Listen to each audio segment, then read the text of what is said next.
In this video, I'm going to teach you how to fix Opera GX not opening. So in order to do that, we just need to head over and update or recover our Opera GX.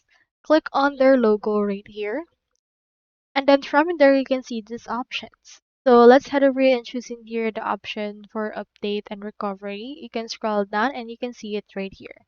Head over and click on it. And then after that, this will open in here this tab that allows us to update or recover. Head over and click on this check for updates, and it will check for updates if there's some updates that are needed or pending, and then just update it once it's done from there. Now the next thing we can do is we can actually disable extensions. To do that, click onto this extension icon that we can see right here, and then you can disable these extensions one by one and see if there's actually an extension that's interfering with the crash of the Opera GX. Now we can also run the DISM tool to check for system errors and corrupted files. So you can check your system errors and restart your computer. Now in here you can also right click on the Opera GX shortcut. Here's the shortcut right here. Right click on it.